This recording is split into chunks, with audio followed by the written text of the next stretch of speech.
بسم اللہ الرحمن الرحیم۔ السلام علیکم۔ ہم نبی صلی اللہ علیہ وسلم کی پیغمبرانہ زندگی کو دو حصوں میں تقسیم کر سکتے ہیں جو ایک دوسرے سے مکمل طور پر نمایاں اور ممتاز تھے۔ وہ دونوں حصے یہ ہیں: نمبر 1 مکی زندگی تقریباً 13 سال، نمبر 2 مدنی زندگی 10 سال۔ پھر ان میں سے ہر حصہ کئی مرحلوں پر مشتمل ہے اور یہ مرحلے بھی اپنی خصوصیات کے اعتبار سے ایک دوسرے سے مختلف اور ممتاز ہیں۔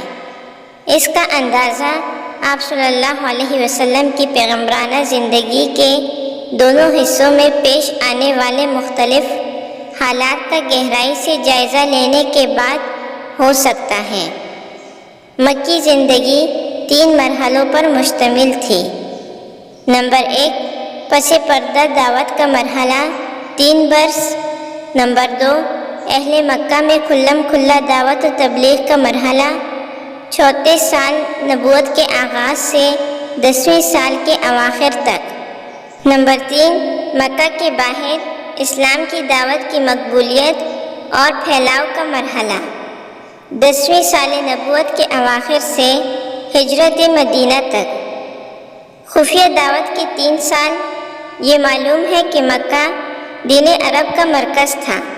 یہاں کعبہ کے پاسبان بھی تھے اور ان بتوں کے نگہبان بھی جنہیں پورا عرب تقدیس کی نظر سے دیکھتا تھا۔ اس لیے کسی دور افتدادہ مقام کی بنسبت مکہ میں مقصد اصلاح تک رسائی ذرا زیادہ دشوار تھی۔ یہاں ایسی عزیمت درکار تھی جسے مصائب و مشکلات کے جھٹکے اپنی جگہ سے نہ ہلا سکے۔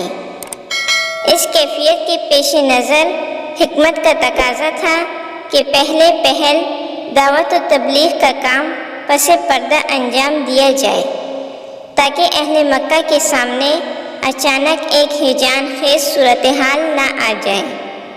یہ بالکل فطری بات تھی کہ رسول اللہ صلی اللہ علیہ وسلم سب سے پہلے ان لوگوں پر اسلام پیش کرتے جن سے آپ صلی اللہ علیہ وسلم کا سب سے گہرا ربط و تعلق تھا، یعنی اپنے گھر کے لوگوں اور دوستوں پر۔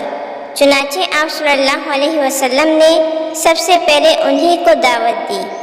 اس طرح آپ نے ابتدا میں اپنی جان پہچان کے ان لوگوں کو حق کی طرف بلایا جن کے چہروں پر آپ بھلائی کے آثار دیکھ چکے تھے اور یہ جان چکے تھے کہ وہ حق اور خیر کو پسند کرتے ہیں۔ آپ کی صدق و صلاح سے واقف ہیں۔ پھر آپ نے جنہیں اسلام کی دعوت دی ان میں سے ایک ایسی جماعت نے جسے کبھی بھی رسول اللہ صلی اللہ علیہ وسلم کی عظمت، جلالت نفس اور سچائی پر شبہ نہ گزرا تھا، آپ کی دعوت قبول کر لی۔ یہ اسلامی تاریخ میں سابقین اولین کے وصف سے مشہور ہیں۔ ان میں سر فہرست آپ صلی اللہ علیہ وسلم کی بیوی ام المؤمنین حضرت خدیجہ بنت خویلد، آپ صلی اللہ علیہ وسلم کے آزاد کردہ غلام حضرت زید بن حارثہ بن شرحبیل کلبی رضی اللہ عنہ، آپ صلی اللہ علیہ وسلم کے چچیرے بھائی حضرت علی بن ابی طالب رضی اللہ عنہ جو ابھی آپ صلی اللہ علیہ وسلم کے زیر کفالت بچے تھے، اور آپ صلی اللہ علیہ وسلم کے یار غار حضرت ابو بکر صدیق رضی اللہ عنہم اجمعین ہیں۔ یہ سب کے سب پہلے ہی دن مسلمان ہو گئے تھے۔ اس کے بعد ابو بکر رضی اللہ عنہ اسلام کی تبلیغ میں سرگرم ہو گئے۔ وہ بڑے ہر دل عزیز نرم خو پسندیدہ خصال کے حامل با اخلاق اور دریائے دل تھے۔ ان کے پاس ان کی مروت، دور اندیشی، تجارت اور حسن صحبت کی وجہ سے لوگوں کی آمد و رفت لگی رہتی تھی۔ چنانچہ انہوں نے اپنے پاس آنے جانے والوں اور اٹھنے بیٹھنے والوں میں سے جس کو قابل اعتماد پایا اسے اب اسلام کی دعوت دینی شروع کر دی۔ ان کی کوشش سے حضرت عثمان رضی اللہ عنہ حضرت زبیر رضی اللہ عنہ، حضرت عبد الرحمن بن عوف رضی اللہ عنہ، حضرت سعد بن ابی وقاص رضی اللہ عنہ اور حضرت طلحہ بن عبید اللہ رضی اللہ عنہ مسلمان ہوئے۔ یہ بزرگ اسلام کا ہراول دستہ تھے۔ شروع میں جو لوگ اسلام لائے انہی میں حضرت بلال حبشی رضی اللہ عنہ بھی ہیں۔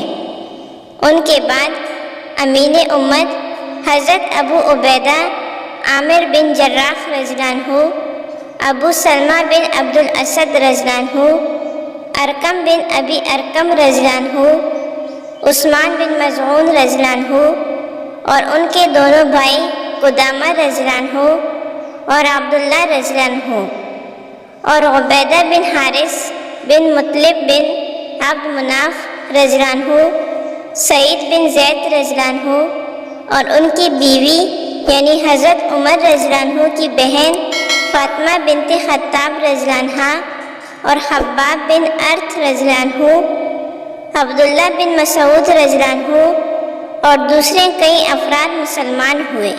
یہ لوگ مجموعی طور پر قریش کی تمام شاخوں سے تعلق رکھتے تھے۔ ابن ہشام نے ان کی تعداد 40 سے زیادہ بتائی ہے، لیکن ان میں سے بعض کو سابقین اولین میں شمار کرنا محل نظر ہے۔ ابن اسحاق کا بیان ہے کہ اس کے بعد مرد اور عورتیں اسلام میں جماعت در جماعت داخل ہوئے، یہاں تک کہ مکہ میں اسلام کا ذکر پھیل گیا اور لوگوں میں اس کا چرچا ہو گیا۔ یہ لوگ چھپ چھپا کر مسلمان ہوئے تھے اور رسول اللہ صلی اللہ علیہ وسلم بھی چھپ چھپا کر ہی ان کی رہنمائی اور دینی تعلیم کے لیے ان کے ساتھ جمع ہوتے تھے، کیونکہ تبلیغ کا کام ابھی تک انفرادی طور پر پس پردہ چل رہا تھا۔ ادھر سورۃ مدثر کی ابتدائی آیات کے بعد وحی کی آمد پورے تسلسل اور گرم رفتاری کے ساتھ جاری تھی۔ اس دور میں چھوٹی چھوٹی آیتیں نازل ہو رہی تھیں۔ ان آیتوں کا خاتمہ یکساں قسم کے بڑے پرکشش الفاظ پر ہوتا تھا اور ان میں بڑی سکون بخش اور جاذب قلب نغمگی ہوتی تھی، جو اس پر سکون اور رقت آمیز فضا کے عین مطابق ہوتی تھی۔ پھر ان آیتوں میں تزکیہ نفس کی خوبیاں اور علائشِ دنیا میں لت پت ہونے کی برائیاں بیان کی جاتی تھیں، اور جنت و جہنم کا نقشہ اس طرح کھینچا جاتا تھا کہ گویا وہ آنکھوں کے سامنے ہے۔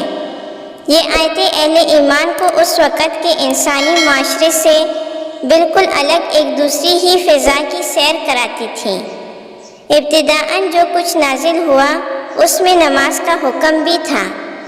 مقاتل بن سلیمان کہتے ہیں کہ اللہ تعالیٰ نے ابتدائی اسلام میں 2 رکعت صبح اور 2 رکعت شام کی نماز فرض کی، کیونکہ اللہ تعالیٰ کا ارشاد ہے وَسَبِّحْ بِحَمْدِ رَبِّكَ بِالْعَشِيِّ وَالْإِبْكَارِ، صبح اور شام اپنے رب کی حمد کے ساتھ اس کی تسبیح کرو۔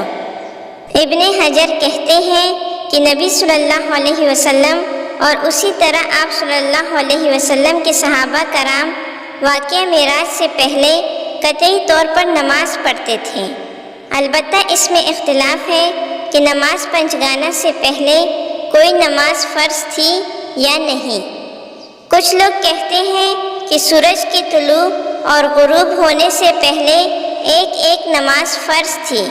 حارث بن اسامہ رضی اللہ عنہ نے ابن لہیعہ کے طریق سے موصولاً حضرت زید بن حارثہ رضی اللہ عنہ سے یہ حدیث روایت کی ہے کہ رسول اللہ صلی اللہ علیہ وسلم پر ابتداءً جب وحی آئی تو آپ صلی اللہ علیہ وسلم کے پاس حضرت جبرائیل علیہ السلام تشریف لائے اور آپ کو وضو کا طریقہ سکھایا۔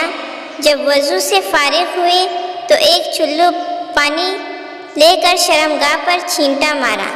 ابن ماجہ نے بھی اس مفہوم کی حدیث روایت کی ہے۔ برا بن عازب رضی اللہ عنہ اور ابن عباس رضی اللہ عنہ سے بھی اسی طرح کی حدیث مروی ہے۔ ابن عباس رضی اللہ عنہ کی حدیث میں یہ بھی مذکور ہے کہ یہ نماز اولین فرائض میں سے تھی۔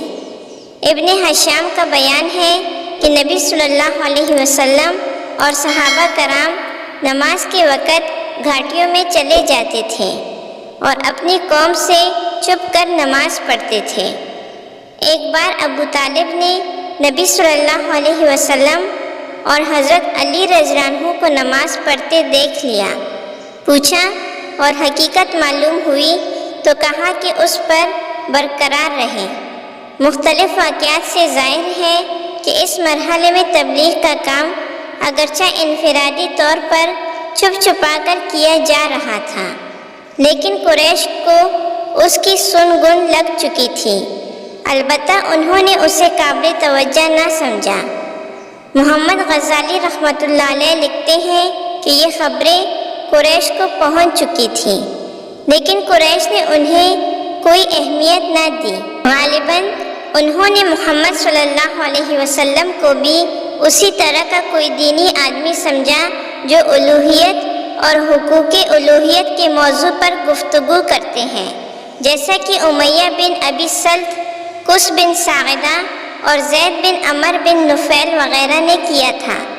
البتہ قریش نے آپ کی خبر کی پھیلاؤ اور اثر کے بڑھاؤ سے کچھ اندیشے ضرور محسوس کیے تھے، اور ان کی نگاہیں رفتار زمانہ کے ساتھ آپ کے انجام اور آپ کی تبلیغ پر رہنے لگی تھیں۔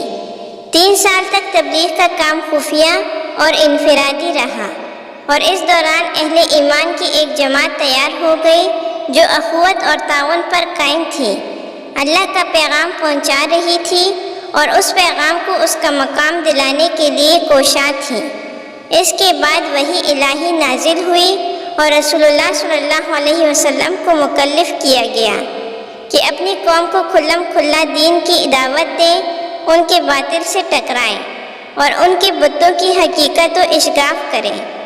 امید ہے کہ آپ کو ہماری یہ ویڈیو پسند آئی ہوگی اور ساتھ ہی ہمارے چینل کو سبسکرائب کر دیں۔ جزاک اللہ۔